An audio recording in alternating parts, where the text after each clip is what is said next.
Landon Johnson with Awards Watch. Guys, it is a pleasure to be here with you today, talking about the sequel of Inside Out. Yeah. What made you want to make this sequel? Why now? That's probably the question I asked Pete Docter, who's our chief creative officer and the director on the original film. It really came from him. There was never any intentions to do another movie when they made the first one.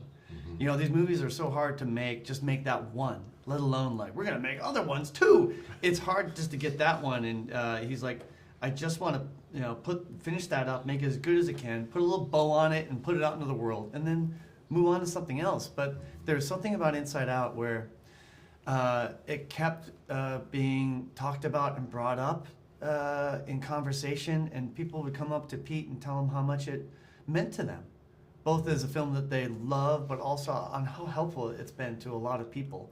And that got him thinking. It was everyone coming up to him saying how much they loved it, that he started to go, wait a minute, maybe there's something else here. And then that's where he came to me and was like, I think there might be a potential to go back and tell another story. Yeah. And I think you'd be a good one to go off and think if there's something that we can do. And what did you want people to take from the sequel? I mean, there was so much with the first one. What was the big objective here?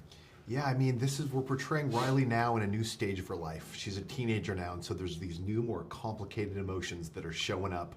And so this is really a focus on kind of the self-conscious emotions that really come up at this time in your life when you can really start to be kind of hard on yourself and really start to be more self-conscious about what others are thinking about you.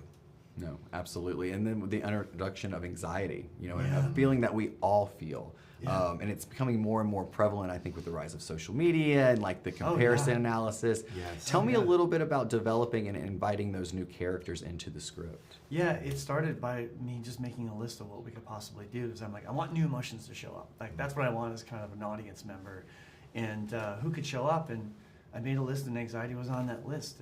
And I was immediately, I remember circling her pretty early on. I'm like, ooh, there's really something here, because I feel like I could tell a story about anxiety. And you're right, it's especially teenagers Mark and I, it's been a while since we've been teenagers, but I definitely felt anxiety at that age. Yes. But they're feeling it even more, teenagers now. I started in January of 2020, and I was doing my research about what teens were dealing with at that time. That was pre-pandemic, and anxiety was already on the rise. I'm like, this is something I think is worthy to do a story about. And then we went into the pandemic, and things got even worse with it. And it became not only higher in teens, but really in adults too. So we feel like this is something that's a story worth telling. And we all went through a collective trauma then. Now tell me, were there any new technologies or approaches that you used in the sequel that you weren't able to use maybe in 2015? Yeah, almost all of the technologies. What we learned was 9 years ago that technology was not going to work anymore.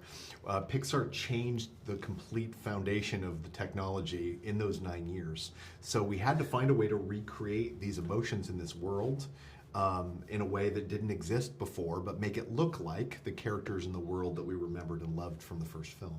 Yeah, that's so exciting. And I noticed the use of 2D on top of the 3D. Tell me a little bit about that and what made you decide to incorporate that. That was really fun. There's a character in the movie that comes from a TV show that Riley loves to watch. And it's a preschool show. And we always had that idea. And it was really actually the animation team came to us. And they're like, hear us out. What if that show is not a 3D show, but it's a 2D show? I'm like, do you want to do that? Because that's harder. Honestly, it's anything that you do that's outside of the normal pipeline is harder to do because you have to figure out how to do it. But they came to us. I go, if you want to do that, I'm totally down because that's harder. But they're like, let us at it. We're so excited to do something new and something different. We definitely appreciate it. Again, congratulations on the film, and thank you so much for making it. Oh, thank you. Great